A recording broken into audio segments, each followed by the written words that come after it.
पुंडलिकवरदे हरिविठ्ठल श्री ज्ञानदेव तुकाराम। ओम नमो जी आद्या वेद प्रतिपाद्या जय जय स्वसंवेद्या आत्मरूपा। प्रतिवर्षी गणेश जयंतीच्या निमित्ताने आपण ह्या सप्ताहाचं नियोजन करता आणि त्या नियोजनामध्ये प्रतिवर्षाची ही आपली सेवा श्री गणेशाच्या चरणी अर्पण करण्यासाठी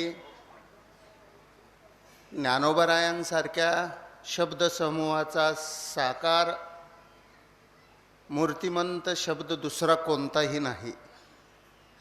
आणि त्या निमित्ताने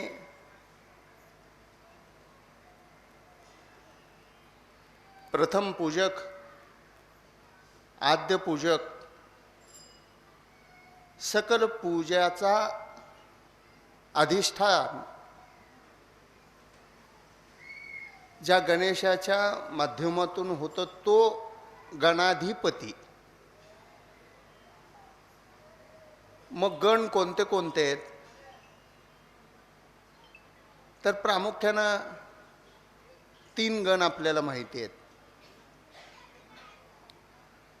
पहिला देवगण, दुसरा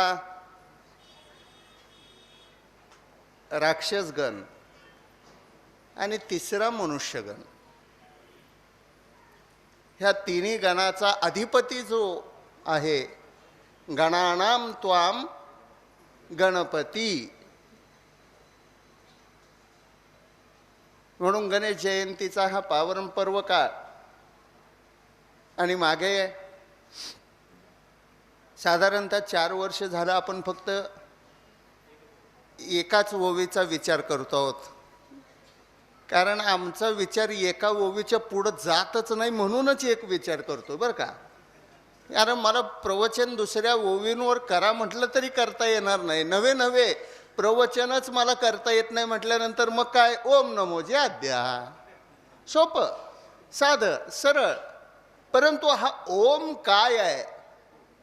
जेव्हा निर्गुण निराकार परमात्म्याच्या मुखातून पहिला स्वर बाहेर पडला तो ओम, त्याच निर्गुण निराकार तत्वाला ओम ह्या शब्दातून साकार रूपात संतांनी आणून आपल्या समोर जो आराध्य परमात्मा निर्माण केला तो देवावताराने केला। म्हणून हा निर्गुण निराकार ओम ज्याची व्याप्ती मुख कसं आहे तर सांगता येत नाही, कान कसे आहेत तर त्याला शब्द व्याप्ती कमी पडेल एवढे ह्या ओंकाराची निर्गुण तत्वाची ही व्याख्या अशी आहे की ज्याचं वर्णनच करता येत नाही, जो शब्दातीत आहे अथवा वर्णनाच्या पलीकडे जो आहे तो निर्गुण निराकार ओम।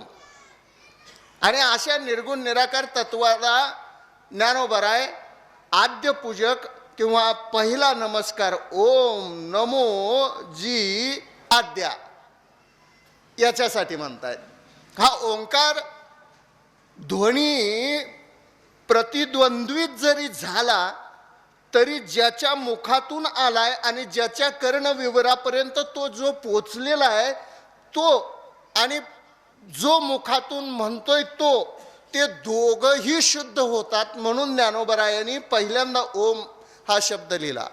माझे गुरु म्हणजे आपले सर्वांचे गुरु श्री गुरु दादा सांगायचे की ओमच शब्द का, नमो जी आद्या वेद प्रतिपाद्या हेही चाललं असतं की, पण ओम का तर ज्ञानोबरायांची अपेक्षा अशी आहे जो ज्ञानेश्वरीचा साधक वाचक श्रोता आहे तो साधक वाचक आणि श्रोता म्हणजे वक्ता आणि श्रोता दोघंही शुद्ध असावेत आणि मगच ज्ञानेश्वरी वाचावी म्हणून ओम आहे म्हणायची। ज्ञानेश्वरी वाचावी करावी, ज्ञानेश्वरीचा अर्थ समजावा हा भाग निराळा आहे, पण तो शुद्धतेतनं समजून घेणं अत्यंत आवश्यक आहे। म्हणून ओम हा शब्द ज्ञानोबराय ह्या ठिकाणी वापरतायत आणि अशा ओमाला ओमकाराला प्रथम नमन ज्ञानोबराय करतात. वेद प्रतिपाद्या हा महत्त्वाचा विषय आहे. वेद पुराण ह्यामध्ये सध्या लोकांना कसलाही स्वारस्य राहिलेलं नाही. तुमच्या वेदाने काय सांगितलं? अरे वेदाने काय सांगितलं नाही मला हे सांगा. जे वेदात नाही ते जगात नाही. जे नोहे तिही लोकी, लक्षात ठेवा. जे तिन्ही लोकात नाही ते वेदात आहे, ते महाभारतात आहे, ते रामायणात आहे. आणि तेच आज वेद जे मूर्तिमंत अनाकालनीय वर्षापासून ह्या हिंदुस्थानच्या संस्कृतीचं आराध्य ठरलंय, तेच वेद आज जगाला मार्गदर्शन करतायत. बरं, जगाला लक्षात ठेवा. ज्या ज्या प्रकारचं संशोधन आज जग करतंय ते सगळं संशोधन आमच्या ऋषीमुनींनी आधी करून ठेवलंय आणि ते वेदात आजही दिसतंय. म्हणून आज 2026 म्हणजे आपलं 2030कडं वाटचाल चालली आहे. 2030 वर्ष जेव्हा येईल तेव्हा मला वाटतंय बरं गाड्या हवेतनं उडतील. आता हां, रस्त्यावर चालायला जमच ना महाराज, गाड्या. मग ह्या 30कडं वैज्ञानिक दृष्टिकोनातनं आपण पाहतोय. आणि अभ्यासू लोक म्हणतात वेदात काय आहे? आमच्या वेदात जे आहे ना तेच तुम्ही फक्त मॉडिफाय करून सांगताय. मॉडिफाय म्हणजे काय? त्याचं नूतनीकरण करून सांगताय. उदाहरणार्थ एरोप्लेन म्हणजे काय हो? हां, बरोबर आहे. एरोप्लेन हे विमान. एरोप्लेन म्हटलं की मात्र सगळेजण म्हणतात वा वा वा वा, संशोधन मोठं आहे. आमचे प्रभू रामचंद्र पुष्पक विमानात बसून अयोध्येला आलेच की. जिथं तुम्ही संशोधनातला स सुद्धा सोडला नव्हता तिथं भारतीय संस्कृती ही इतक्या प्रगत स्थितीमध्ये होती की आकाशातलं प्रभू राम पृथ्वीवरून ते आकाशातलं सूर्याचं अंतर किती आहे हे सुद्धा सांगितलं. कधीतरी हनुमान चालीसा वाचली म्हणजे तुमच्या लक्षात येईल हां किती अंतर आहे ते. जुग सहस्र योजन पर भानू लिल्योतानी मधुर फल जानू. अशाप्रमाणे जुग सहस्र म्हणजे किती सहस्र हे अंतर सुद्धा आमच्या वेदाने आधीच सांगून ठेवलंय. म्हणून वेद प्रतिपाद्या, वेदानं प्रतिपाद्यन केलेला हा ओंकार आहे. आणि वेदांच्या प्रतिपाद्यतेचा अधिकार ओंकाराकडं का? तर त्या ओम ह्या शब्दापासून सगळे वेद निर्माण झालेले. म्हणून ओम नमोजी आद्या वेद प्रतिपाद्या जय जय श्वसम वेद्या आत्मरूपा. आणि मग आत्मरूप प्रकट करण्याचं साधन काय आहे? तर हे वेद आहेत. वेदानंच आत्मरूप प्रकट होतं. मग ज्ञानोबराय दुसरी लगेच ओवी सांगतात देवा तूची गणेशू. हा वेद प्रतिपाद्य ओंकार प्रतीक स्वरूप असणारा गणेश. म्हणून त्या गणेशाला मती हा शब्द या ठिकाणी वापरला. मती म्हणजे काय? बुद्धी. लक्षात ठेवा, बुद्धी. आता बुद्धी सुद्धा दोन प्रकारची. बुद्धी दोन प्रकारची, सद्बुद्धी आणि दुर्बुद्धी. त्यालाच सुमती आणि कुमती म्हणतात. लक्षात ठेवा. आणि ह्या सुमती कुमती बुद्धीला पालक वडील ब्रह्मदेव आहेत. त्यांच्या मुले आहेत त्या दोन्ही, कुमती आणि सुमती. म्हणजे सद्बुद्धी आणि दुर्बुद्धी. एक थोडासा दृष्टांत सांगतो. गंमत काय झाली? त्या कुमती आणि सुमती म्हणजे सद्बुद्धी आणि दुर्बुद्धीमध्ये दोघींमध्ये थोडं भांडण लागलं. ती दुर्बुद्धी म्हणायला लागली की सगळेजण माझा दुस्वास करतात, सगळेजण मला त्रास देतात, सगळेजण मला नावं ठेवतात, सगळेजण माझा तिरस्कार करतात, माझी कोणच पूजा करत नाही, मी कुणालाच आवडत नाही. सद्बुद्धी आहे. सद्बुद्धी कधी भांडत नाही बरं का, लक्षात ठेवा.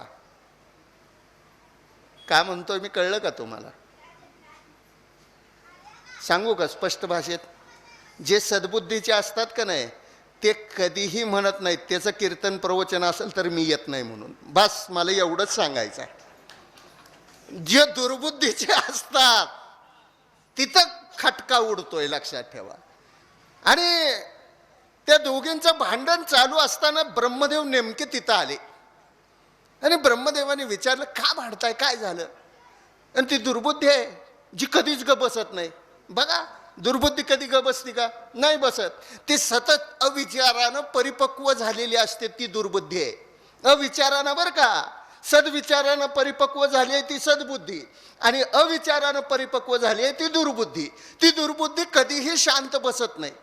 तिला वाटत असतं सगळे अधिकार मलाच हवेत, सर्वश्रेष्ठ मीच आहे, असं ज्याला ज्याला वाटतं ते दुर्बुद्धीचे आहेत. मी म्हणत नाही, माझं म्हणण्याचं धारिष्ट्य सुद्धा नाही आणि माझं म्हणण्याचं कारण सुद्धा नाही, पण ज्यांना वाटतं की मी श्रेष्ठ आहे ते दुर्बुद्ध आहेत. रावणाला वाटायचंच मी बलशाली आहे, माझ्या एवढा विद्वान कोणच नाही, पण तुझ्यासारखे विद्वान प्रभू रामचंद्राचे सेवक आहेत हे लक्षातच येत नाही त्या रावणाला. ही रावणाची बुद्धी आहे, ती दुर्बुद्धी आहे महाराज. असो, ब्रह्मदेव त्या ठिकाणी गेले आणि ब्रह्मदेवाने विचारलं का भांडताय? म्हणजे काही नाही बाबा, काही नाही, जगाचं सोडा पण माझा एका प्रश्नाचं उत्तर द्या म्हटलं. दुर्बुद्धी म्हटली ब्रह्मदेवाला जगाचं सोडा पण माझ्या एका प्रश्नाचं उत्तर द्या. म्हटले काय उत्तर आहे, काय प्रश्न आहे? म्हटले आमच्या दोघीमध्ये तुम्हाला कोण आवडते सांगा म्हणलं. ब्रह्मदेव हसले, म्हटले ठीक आहे दुर्बुद्धी, तुझं मी प्रश्नाचं उत्तर देतो, पण त्याच्यासाठी तुम्हाला एक प्रयोग करावा लागेल. म्हणजे एक प्रयोग करावा लागेल. म्हटले काय? काही नाही, एका मिनिटात उत्तर देतो, फक्त हितनं 10 पावलं तुम्ही चालत जायचं आणि चालत परत यायचं, मग मी उत्तर सांगतो की मला जास्त कोण आवडतंय. म्हटलं ठीक आहे, काय अडचण नाही. दुर्बुद्धी पहिल्यांदा 10 पावलं चालत गेली, पुन्हा आली. सद्बुद्धी पुन्हा 10 पावलं चालत गेली आणि पुन्हा आली. आणि ब्रह्मदेवाला दोघींनी विचारलं, बाबा आता सांगा आमच्या दोघीत कोण आवडतंय? ब्रह्मदेव हसले आणि त्या दुर्बुद्धीला म्हणाले, दुर्बुद्धी तू जाताना चांगली दिसतेस आणि सद्बुद्धी तू येताना चांगली दिसतेस. दृष्टांत माझा संपला. कळला? सगळ्यांना कळला? कळायलाच पाहिजे.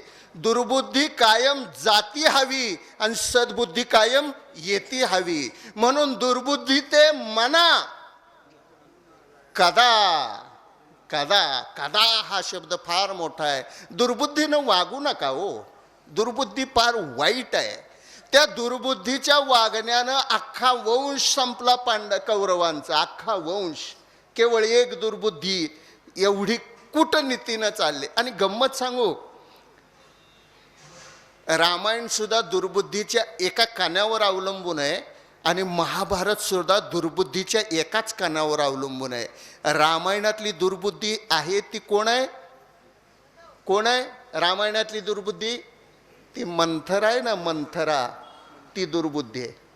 आणि महाभारतातली दुर्बुद्धी कोण आहे सांगायची गरजच नाही, सगळ्याला माहिती आहे. शकुनी, बरोबर आहे, सगळ्यांना माहीत.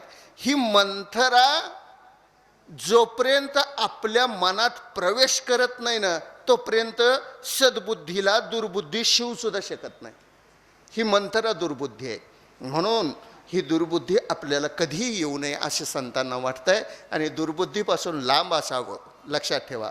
म्हणून आज गणेश जयंतीच्या निमित्ताने ही पहिली ओवी प्रस्तावनाच आपली चालू आहे.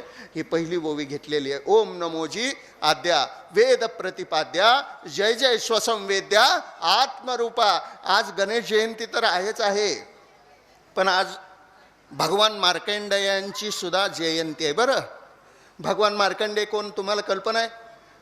बरं, एक कथा सांगतो, गोष्ट दृष्टांत सांगतो. आपल्याला किती वेळ आहे? कीर्तन किती वाजता आहे? 8ला आहे. नक्की का? नाहीतर बुवा बाहेरच्या बाहेर पळून जायचा. बरं बरं लक्षात ठेवा. काशी क्षेत्रामध्ये एक सद्भाविक ब्राह्मण राहत होता. काशी क्षेत्रामध्ये इतका सद्भाविक होता की तो देवभोळा बिचारा होता. देवावर नितांत श्रद्धा असणारी होता. नित्यनेमाने विश्वनाथाच्या दर्शनाला जाणारा होता. नित्यनेमाने गंगेचं स्नान करणारा होता. त्याची ती भाविक वृत्ती पाहून एक दिवस विश्वनाथ काशी विश्वेश्वर काशी विश्वनाथ भगवान महादेव त्या ब्राह्मणाला प्रसन्न झाले. ब्राह्मणाला प्रसन्न झाले आणि त्यांनी म्हटले, तुला काय वर पाहिजे माग, काय वर पाहिजे माग. म्हटल्याबरोबर त्या ब्राह्मणाने हात जोडले आणि सांगितलं, देवा तुमच्या कृपेनं सगळं काही आहे, सगळं काही व्यवस्थित आहे, अगदी छान आहे, सगळी आहे, अगदी सुख आहे, समाधान आहे, आनंदी आहे. फक्त जीवनात एकच कमतरता आहे की वंशवृद्धी नाही या, पुढं माझ्या घराला वंश नाही या. एखादा वंशाचा दिवा जर माझ्या पोटी माझ्या नशिबी जर आला तर महादेवा, शंभू महादेवा माझ्यावर कृपा होईल म्हण. महादेवाने त्याला एक प्रश्न विचारला. म्हटले, ठीक आहे, काही अडचण नाही, तुला मुलगा होईल. म्हटले, मुलगा होईल तुला, पण मला एक सांग, तुला कुपुत्र पाहिजे का सुपुत्र पाहिजे. महादेवाचा तो प्रश्न ऐकून तो ब्राह्मण म्हणाला, देवा कुपुत्र आणि सुपुत्र ह्यातला फरक सांगा, मग सांगतो म्हणला. काही काही लोक फार हुशार असतात बरं, फार हुशार असतात, फार हुशार. लक्षात ठेवा, आपल्याला कळत नाही देव प्रसन्न झाल्यावर आपण देवाला काय मागायचं ते. एका आंधळ्याला देव प्रसन्न झाला, एका आंधळ्याला देव प्रसन्न झाला आणि त्या आंधळ्याला देवाने विचारलं, बोल तुला काय पाहिजे, काय पाहिजे. म्हटल्याबरोबर ते आंधळं काय म्हटलं माहिती का, देवा माझ्या नातवाला राजा झालेलं मला बघायचं, एवढंच दे म्हटलं. म्हणजे हा काय आहे, आंधळा आहे, त्याला डोळे दिले पाहिजे. नुसतं डोळे देऊन उपयोग नाही, त्याला राज्य दिलं पाहिजे. नुसतं राज्य देऊन उपयोग नाही, त्याच्या नातवाला पोराच्या पोराला सुद्धा राज्य दिलं पाहिजे आणि ते ह्यानं बघितलं पाहिजे, एवढं आयुष्य दिलं पाहिजे. असं शहाण्यासारखं मागावं. लक्षात ठेवा, आम्ही देव प्रसन्न झाला की म्हणतो, देवा एक 5-10 कोटी रुपये दे, बाद झालं, काही नको. वाऱ्या बी बंद करतो आणि घरातच बसतो. काय वाटलं तर माळ बी काढून टाकतो. महाराज लक्षात ठेवा, आम्हाला लक्षातच येत नाही काय मोठं आहे, काय मोठं हेच कळना. देवाची सुवर्ण तुला नारदाने केली. सत्यभामा आईच्या आग्रहाखातीर देवही तयार झाले. सगळं सोनं एका पारड्यात टाकलं, देव एका पारड्यात बसले. पण ती सोन्याची तुला पूर्ण होईना, देवाचं वजन जास्तच व्हायला लागलं. नारदजी लक्ष्मीकडे गेले, रुक्मिणी मातेकडे गेले आणि विनंती केली, आईसाहेब काहीतरी करा. म्हणले, का, देवाची तुला करायला लागलोय, पण देवाचं वजन काही पेलवलं जात नाही. नारदजी तुम्ही पुढे चला, आलेच 2 मिनिटात म्हटले. आणि मागून 2 मिनिटात आमची रुक्मिणी माता लक्ष्मी माता आली आणि देवाला पाया पडून दुसऱ्या सोन्याच्या तराजूवर फक्त तुळशीचं पान ठेवलं. 1 मिनिटात काय झालं, सगळ्या सोन्यावर मोठं काय आहे, म्हणून गळ्यात तुळशीची माळ घाला, सोन्या साखळ्या घाला. मी म्हणत नाही, मी तर 2-2 अंगठ्या घालतो महाराज, पण लक्षात ठेवा काय, त्याच्याबरोबर माळ असल्याशिवाय पर्याय नाही. म्हणून कुपुत्र आणि सुपुत्रातला फरक सांगा देवादी देवा. महादेवा मग मी सांगेन मला काय हवंय. ठीक आहे म्हटले, कुपुत्र 100 वर्ष जगेल. म्हटले, किती वर्ष, 100 वर्ष. पण सकाळ संध्याकाळ तुला लाता खाव्या लागतील, म्हणे मार खावं लागेल, उपाशी राहावं लागेल, तुला कधी तो सुख देणार नाही. असा 100 वर्ष जगणारा कुपुत्र आहे. त्याने हात जोडले. ठीक आहे म्हटला, ठीक आहे. सुपुत्र कसा असेल. म्हटलं सांगतो, तो फक्त 5 वर्ष जगेल, पण वडिलांची सेवा 5 वर्ष इतकी परिपूर्णतेने करेल की तुला आनंद देईल. बोल तुला कुठला पाहिजे. त्याने हात जोडले. 100 वर्ष मार खाण्यापेक्षा 5 वर्ष आनंदात जगलेलं बरं, असा विचार त्यानं केला आणि त्याने सांगितलं, म्हटलं की देवा 5 वर्ष का असना, पण पोटाला मुलाचं सुख तरी भेटेल. 5 वर्षाचं वर्ष असणारं आयुष्यमान असणारा मुलगा मला द्या. सांगितलं. महादेवाने सुद्धा वर दिला आणि सांगितलं ठीक आहे म्हणले, 5 वर्ष आयुष्य असणारा मुलगा तुला देतो म्हणले. तुला देतो म्हटल्याबरोबर महाराज यथाअवकाश काही कालावधी गेल्यानंतर त्याला मुलगा प्राप्त झाला. हळूहळू तो मुलगा वाढायला लागला. 6 महिन्याचा झाला, वर्षाचा झाला, 1.5 वर्षाचा झाला, 2 वर्षाचा झाला. 2 वर्षाचा झाला, पण त्या बापाला, त्या ब्राह्मणाला, त्या वडिलाला मुलाचा इतका लळा लागला की त्याला तो वर आठवून इतकं पोटात दुखायला लागलं की अजून फक्त 3 वर्षच ह्या मुलाचं आयुष्य आहे. 3 वर्षानंतर हा आपल्याला सोडून जाणार आहे, हे दुःख काही त्याला तयार होईना. म्हणून त्यानं एक विचार केला की आपण एक काम करू. म्हटलं मुलाचं आयुष्य वाढवणारं कोण भेटतंय का, म्हणून सगळ्यांना भेटायला सुरुवात केली. पत्रिका दाखव, ह्या देवऋषाकडे जा, त्या देवऋषाकडे जा, सगळं केलं.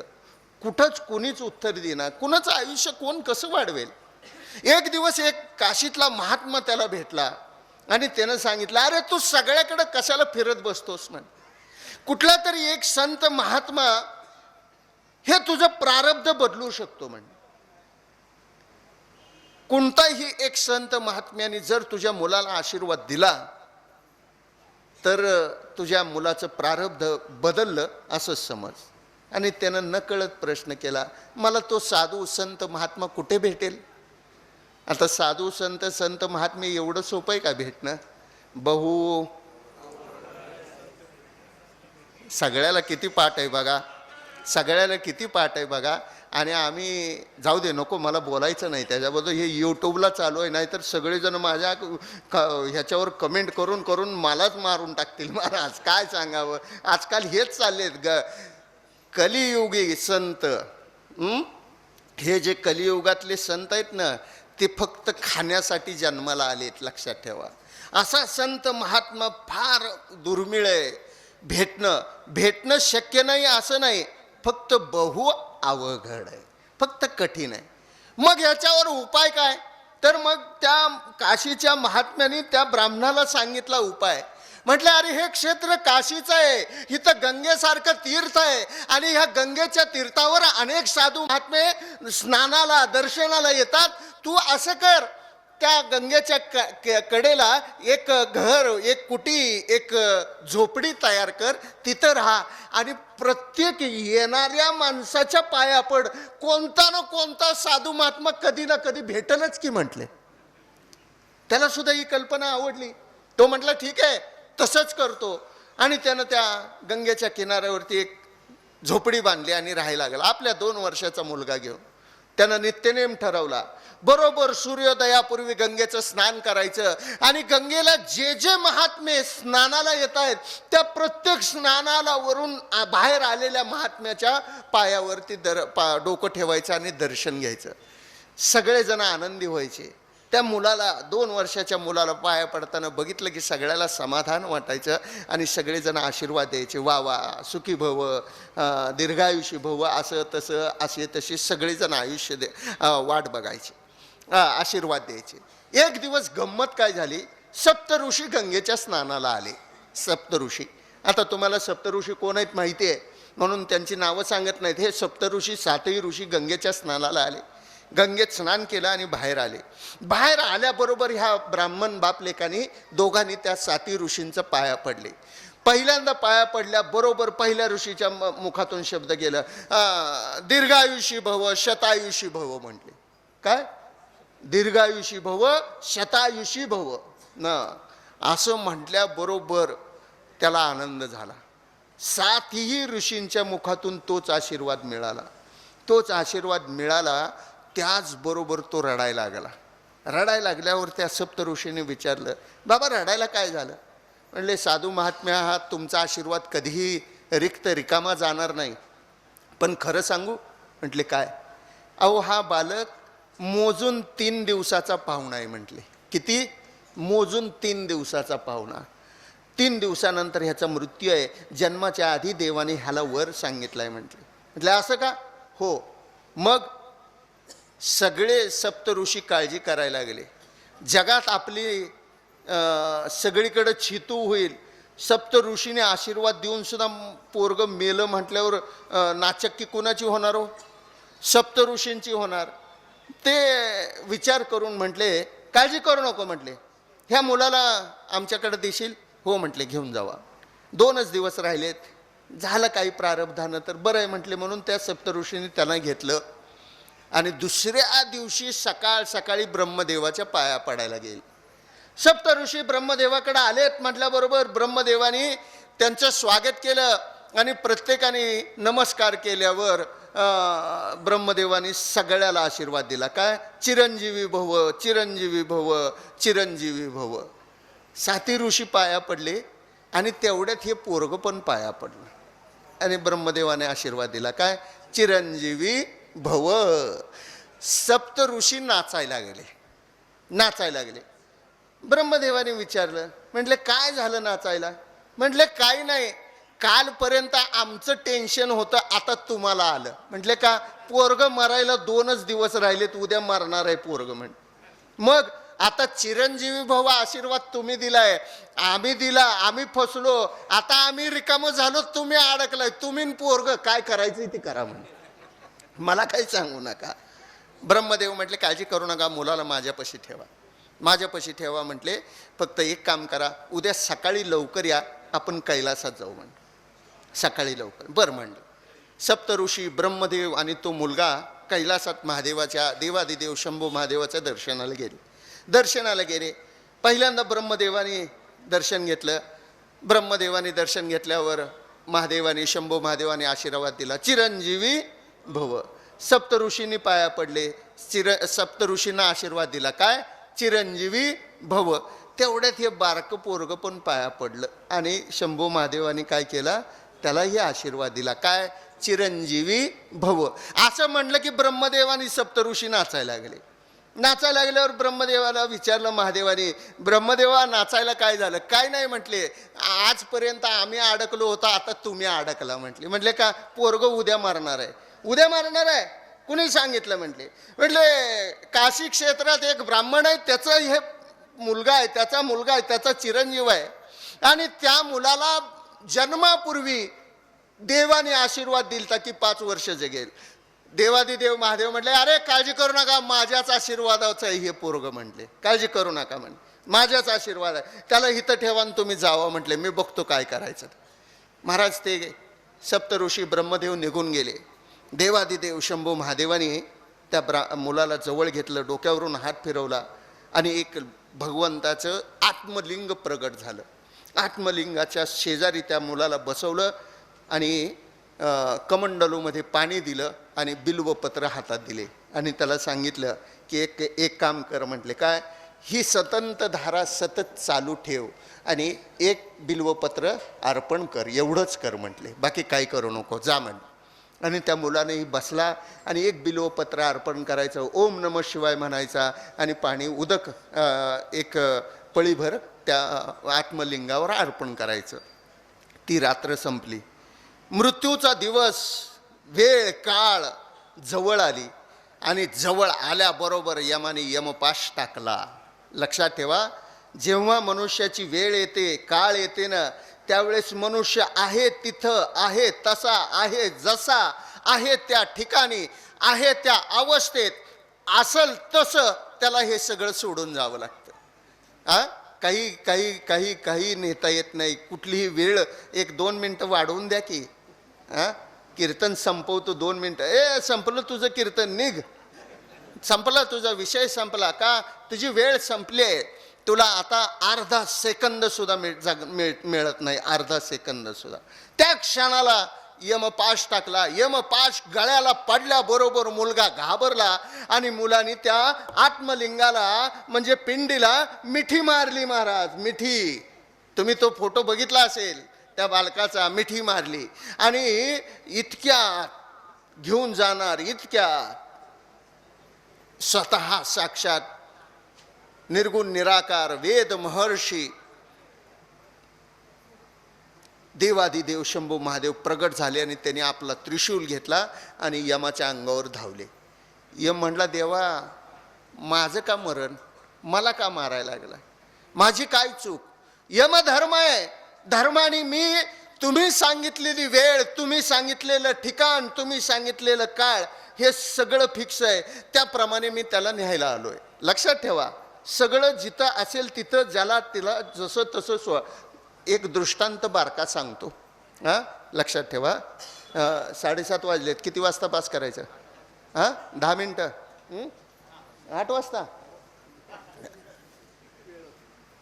माझ्यापेक्षा कीर्तनकार मोठा आहे, त्यामुळं कीर्तन ऐका, लक्षात घ्या. पण लक्षात ठेवा, एका झाडावर एक पोपट नाचत, मिठू मिठू बोलत, गात, पक्षी ह्या फांदीवर त्या फांदीवर नाचत खेळत होता. नाचत खेळत असताना अचानक यम तिकडून आला, यमदेव तिकडून आले आणि त्या पोपटाकडे बघितलं आणि हसले. कोण? यम. कुणाकडे बघितलं? त्या पोपटाकडं, आणि हसले आणि निघून गेले. यमाला हसताना बघितलं आणि त्या पोपटाला काळजी लागली. महाराज, काय काळजी लागली? यम का हसला असेल बरं आपल्याकडं बघून? देव न करो, पण समजा तुमच्याकडे यम बघून हसला तर तुम्हाला काय वाटेल? हो, आली आपली वेळ, चला आता. वाटेल का नाही? त्या पोपटाला तसंच वाटायला लागलं. काय? यम आपल्याकडे बघून हसतोय म्हणजे आपलं काहीतरी वाईट होणार, आपण मरणार. आणि ते नाचणार, हसणार, गाणार, मिठू मिठू बोलणार पोपट रडायला लागलं. तेवढ्यात गरुडदेव तिथं पोचले आणि गरुडदेवाने त्या पोपटाला रडताना बघितलं आणि गरुडदेवाने विचारलं त्या पोपटाला, बाबा का रडायला लागलायस रे, का रडायला लागलायस? म्हटल्याबरोबर पोपट म्हणाला, काही नाही, यमाची स्वारी आली होती, माझ्याकडे बघितलं आणि यमदेव हसले. अरे मग हसले तर हसले, तुला काय वाटलं? नाही म्हटलं, बहुतेक हसलेत म्हणल्यावर मी आता मरणार आहे, मी मरणार आहे असं तुझा ग्रह झालाय, काळजी वाटायला लागली तुला? हो म्हटले. काळजी करू नको म्हटले, माझ्या पाठीवर बस, इथून 7 समुद्रा पार, 7 समुद्राच्या पार एक गुहा आहे, त्या गुहेत तुला नेऊन ठेवतो. यम काय, यमाचा बाप सुद्धा तुला नेणार नाही, तिथं नेऊन सोडतो म्हणले. ठेव म्हण, चल म्हणले. ते पोपट बसलं गरुडाच्या पाठीवर. गरुड घेऊन गेला 7 समुद्राच्या पलीकडं एक गुहा आहे, त्या गुहेत त्याला तिथं ठेवलं आणि गरुड निघून आला. गरुड निघून आला आणि दैवयोगानं नेमकी तिथंच त्या गरुडाची आणि यमाची गाठ पडली. गाठ पडल्याबरोबर गरुडाने यमाला थांबवलं आणि म्हटलं, देवा आता तुम्ही पोपटाकडे बघून हसला म्हणे. हो म्हटले, हसलो. आता गरुड आणि पोपट पाहुणेच की हो, आपण जसे पाहुणे आहेत, माणूस माणसाचं पाहुणा, तसा पक्षी पक्षाचा पाहुणाच महाराज. वाघ असला आणि काय, कुत्रा असला काय, एकमेकाची पाहुणेच आहेत महाराज ते. त्याच्यामुळं पाहुणा आहे माझ्या, तुम्ही त्याच्याकडे. हो हो हसलो म्हटले. हसलो म्हटले ते म्हटले. पुढं गरुडदेव सहज त्याला म्हटले, तुम्ही त्या पोपटाकडे बघून का बरं हसला? का हसला म्हटल्यावर यमदेव म्हणायला लागले, काय सांगू म्हटले गरुडा, मी विचार करत होतो. म्हटले काय? मोजून 12 मिनिटांनी ह्याचा मृत्यू एका गुहेत सर्पदंशानं होणार आहे. हे आत्ता हित आहे, 7 समुद्र पार, ह्याला त्या गुहेत जाणार कसं, हे मरणार कसं, हे विचार करून मी हसत होतो. गरुडानं डोक्याला हात लावला, म्हटलं मीच सोडून आलो की आता. म्हणजे ज्याला जिथं मृत्यू आहे तिथं काही पर्याय नाही महाराज. तसाच तो मुलगा मृत्यूच्या दाढेत अडकला असताना यमदेवावर देवादिदेव महादेवाने त्रिशूल फेकला आणि फेकणार इतक्यात यमाने सांगितलं, देवा तुमचीच ऑर्डर आहे, 5 वर्ष पूर्ण झाले की ह्याला घेऊन जायचं आहे. महादेव म्हणाले, ठीक आहे, फक्त मला एक सांग, ह्याला 5 वर्षाचा आशीर्वाद कोणी दिलाय, तू दिलाय का मी दिलाय? यमाने सांगितलं, देवा तुम्ही दिलाय. मग ह्याचे 5 वर्ष तू मोजणार का मी मोजणार? कोण मोजणार? ये म्हटले तुम्हीच मोजणार. मग लक्षात ठेव, आपले युग किती आहेत? 4. त्यातलं कलियुग 4,32,000 वर्षाचं. लक्षात ठेवा, कलियुग किती? 4,32,000चं. त्याच्या दुप्पट द्वापार युग, त्याच्या दुप्पट त्रेतायुग, ते त्रेतायुग आणि त्याच्या दुप्पट सत्ययुग, अशा 4 युगाचा एक मन्वंतर. असे 71 मन्वंतर जेव्हा होतात तेव्हा एक कल्प होतं. 1000 वर्षाचं एक कल्प म्हणजे ब्रह्मदेवाचा एक दिवस. असे 10 ब्रह्मदेव म्हणजे महादेवाचा एक दिवस. लक्षात ठेवा. आणि इतके वर्ष म्हणजे आमच्या विष्णुदेवाची नुसती पापणी लवते बरं का. विष्णुदेवाची पापणी लवते इतक्या वर्षात. असे 10 ब्रह्मदेव झाल्यानंतर असे वर्ष मोज आणि असे 5 वर्ष झाल्यानंतर ह्याला न्यायला ये म्हणे. महादेवाने आशीर्वाद दिला. ते दुसरे तिसरे कोणी नाही, मार्कंडेय भगवान. लक्षात ठेवा. त्याच मार्कंडेय भगवंताची आजही जयंती आहे. त्या निमित्ताने हा विषय ओघाने आला म्हणून आपल्यापाशी प्रगट केला. म्हणून अशा स्वरूपात जे काही आहे ते आपण जवळ सकळ सिद्ध काय काय काय सगळ्याला पाठ आहे का नाही. तव तू तीर्थयात्रा जाय चुकू नको म्हणून एक तीर्थयात्रा आयोजित. तीर्थयात्रा नाही, आमची वारी, आमची यात्रा नाही, आमची वारी. तुम्ही आषाढी वारी केली असेल, कार्तिक वारी केली असेल, आता माघ वारी करत असाल, चालत जात असाल, तशी आता एक अयोध्या वारी आपल्याला करायची आहे. त्या अयोध्या वारीची संकल्पना आपल्या सर्वांच्या कानावर आली असेल. सर्वांनी मोठ्या संख्येनं त्यामध्ये सहभागी व्हा. राहुलकडं अजून इचलकरंजीतले जे काही प्रमुख आहेत, शशी आहेत, राहुल आहेत, सगळ्याची नावं घेत नाही, बजरंग आहेत, सगळ्यांची नावं ही पुढारी मंडळी आहेत. आता आमच्या वारकरी संप्रदायात सुद्धा पुढारी आलीच. ह्याला म्हणून बोलतोय म्हणू नका, समजू नका, पण आमच्या वारकरी संप्रदायात सुद्धा पुढारी आलेच. महाराज पुढारी आले म्हणजे काय, पुढं होऊन कार्य करतो तो पुढारी. हां, मग हे पुढं होऊन काम करणारे आहेत. ह्या सगळ्यांकडं आपण आपली नाव नोंदणी माघवारीपर्यंत करावी. 9500 रुपये मूल्यांकन आहे. बहुसंख्येनं या. स्त्री पुरुष माता भगिनी सगळेजण या, सगळेजण या. ह्याच्या पुढं मी जाईल तिथं सांगतोय, प्रत्येकाला सांगतोय. एखादा म्हणतो समजा वारकरी नाही, तो आला तर चालेल का. तो पण आला तर चालेल, पण त्यानं तिथं येऊन सुद्धा वारकऱ्यासारखं वागावं म्हणजे बाद झालं. म्हणजे कळलं का तुम्हाला. हां, वारकरी नसला तरी चालेल, पण वारकऱ्यासारखा वागणारा असावा. माता भगिनी स्त्री सगळे पुरुष सगळे या. 12 वर्षाच्या खालील जी मुलं असतील त्यांना यायचं असेल तर त्यांनी 6000 रुपये भरायचे आणि 12 वर्षाच्या पुढं सगळ्यांनी 9500 भरायचे. आणि एखाद्याला वाटलं की मला प्रवास जरा गार हवेचा थंड AC मधला करायचा आहे तर त्याला 11500 आहेत. माझा लक्षात ठेवा. फक्त एक गोष्ट सांगतो, आपली काही टूर अँड ट्रॅव्हल्स कंपनी नाही. आपला हा फड आहे. आपण पारायण करायला चाललोय. त्या पारायणाचे औचित्य 3 आहेत. त्यातलं पहिलं औचित्य म्हणजे प्रभू रामचंद्राचं ते जन्मस्थान आहे. दुसरं औचित्य म्हणजे अधिक मास आहे. आणि तिसरं औचित्य म्हणजे दादांची 10वी पुण्यतिथी आहे. ह्याच्या आधीची दादांची पुण्यतिथी आपण इचलकरंजीतच केली होती. त्याच्या आधी दादांची पुण्यतिथी आपण कोल्हापुरात केली आणि त्याच्या आधीची दादांची पहिली पुण्यतिथी आपण पंढरपुरात घरी वाड्यात केली. 10वी पुण्यतिथी दादांच्या स्मरणार्थ आपण अयोध्येत करत आहोत. आपण बहुसंख्येनं सगळ्यांनी उपस्थित राहा ही आपल्या सर्वांना विनंती करतोय. सखोल सगळी माहिती ह्या प्रमुख लोकांकडे आहे. कधी कधी दीपक पण आहे, लक्षात ठेवा. यत्र तत्र सर्वत्र दीपक. म्हणजे बोलू का, थोडं रागाला जाऊ नका. एकाचं डोरलं नाही, सगळ्याचं डोरलं ज्याच्याकडे आहे त्याला म्हणायचं दीपक. सगळ्याचे कॉन्टॅक्ट आहेत महाराज, सगळ्याचे आमच्या दीपककडं, सगळ्याचे. अगदी हिमालयातल्या एखाद्या नागा साधूपासनं त्या आमच्या आनंद महाराजापर्यंत सगळे त्याला भेटतात, सगळेजण भेटतात महाराज. मग असा एकत्र सर्वसमावेशक असणाऱ्या व्यक्ती पाहिजेच की आपल्याला. आता गेलाच तुम्ही कधी हिमालयात एखाद्याच नागा साधूकडं तर त्याला पण महाराज ओळखी पाहिजे का नाही. तिथं पण सोय लावल महाराज तो दीपक. त्यामुळं काही काळजी करू नका. त्याच्याकडे द्या, ज्याच्याकडं शक्य आहे त्याच्याकडं आपण नाव नोंदणी करा. आणि ह्या कुणावरच तुमचा विश्वास नसेल तर डायरेक्ट पंढरपुरात वाड्यात या आणि माझ्याकडे द्या, नोंदणी करा. महाराज माझ्यावर तरी विश्वास ठेवा शेवट. माझ्यावर जर विश्वास ठेवला नाही तर मग ठेवणार कुणावर. शेवट पर्याय मीच आहे. म्हणून ज्यांना शक्य असेल त्यांनी सगळ्यांनी ह्या अयोध्येच्या पारायणासाठी उपस्थित राहा ही प्रार्थना करतो. वेळात वेळ झालेला आहे.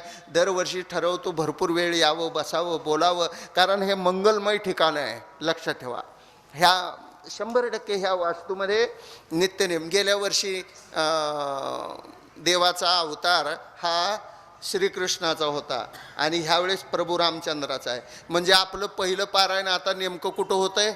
अयोध्येत. म्हणजे ह्या गणाधिपतीनं आपल्याला आशीर्वाद दिला आहे. वक्रतुंड महाकाय सूर्यकोटी समप्रभ निर्विघ्नम कुरु मे देव सर्व कार्य. आपलं हे कार्य यशस्वी होणार आहे. फक्त तुम्ही बहुसंख्येने या. केवळ एका इचलकरंजीनं जर ठरवलं, एका इचलकरंजीनं ठरवलं तर 2500 लोक येऊ शकतात. किती?